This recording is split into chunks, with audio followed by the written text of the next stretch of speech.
Raleigh Stories. Let's read a fun story. The Ballad of the Matching Robot Twins. The morning alarm couldn't compete with the excitement of 6-year-old Maria and her twin brother, Carlos. It was the most important day of the year, a day for magic and mischief, crunching leaves and glowing pumpkins. "Get up, Carlos," whispered Maria, bouncing on the edge of her bed. "It's here. It's Halloween." Carlos rolled over, his eyes sparkling. They had been planning this for months. Not just the trick-or-treating, but the look. They had built their costumes with silver paint and cardboard boxes, and they were finally ready to become the greatest duo in the neighborhood. They were going to be matching marvelous, magnificent robots. "Beep boop bop," Carlos announced, pulling his helmet over his head.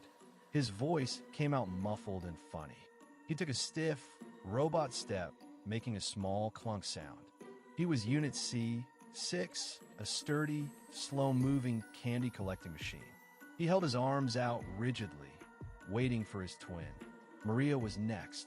She was Unit M6, the speedy, sparkle-powered robot. She loved that they matched, two silver robots, ready for any mission. "We're click, zoom," she replied to Carlos. She adjusted her matching helmet and gave her brother a thumbs up. They looked perfectly identical. Operation: breakfast was a little clumsy. The square robot bodies didn't bend well for pouring milk, and the robot gloves made it hard to hold spoons. But Maria and Carlos didn't mind. They tried to slurp their cereal through their mouth holes, giggling at the crunchy, silvery noise they made. Their first stop was the town's Halloween parade. The robot twins marched stiffly, two gleaming silver boxes among a flock of fluttering ghosts and wobbly witches. Everyone cheered when they passed. "Look at the matching robots," shouted a lady from the curb. Maria and Carlos clicked their feet and whirred proudly. The hardest part of the day was waiting for the sun to set. Carlos spent the long afternoon practicing his official robot candy collecting stance. He wanted to be ready when the moment arrived. He stood perfectly still by the front window, gazing out at the darkening sky and waiting for the first stars to blink.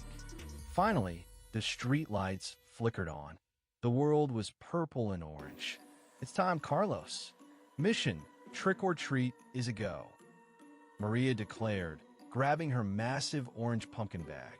Carlos opened the door, and the twins clanked and clicked their way out into the spooky, wonderful night.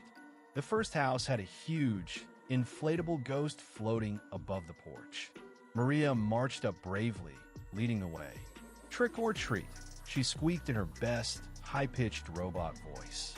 The door opened, and a hand dropped 2 chocolate bars into her bag. Success! Carlos quickly caught up. The robot twins worked like a well-oiled machine, zooming as best as robots can zoom, from door to door. Clank, click, whir.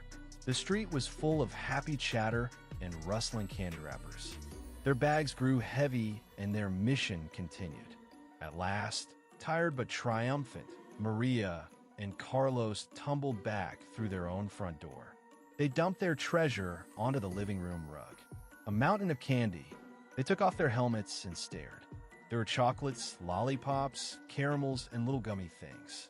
Later, snuggled into their beds, the robot twins still smelled faintly of cardboard and chocolate. Their silver helmets sat like sentinels on their bedside tables. "Good night, Maria Bot," whispered Carlos sleepily. "Good night, Carlo Bot," Maria replied, already dreaming of next Halloween and what magnificent matching things they would be. Like and subscribe if you love this story.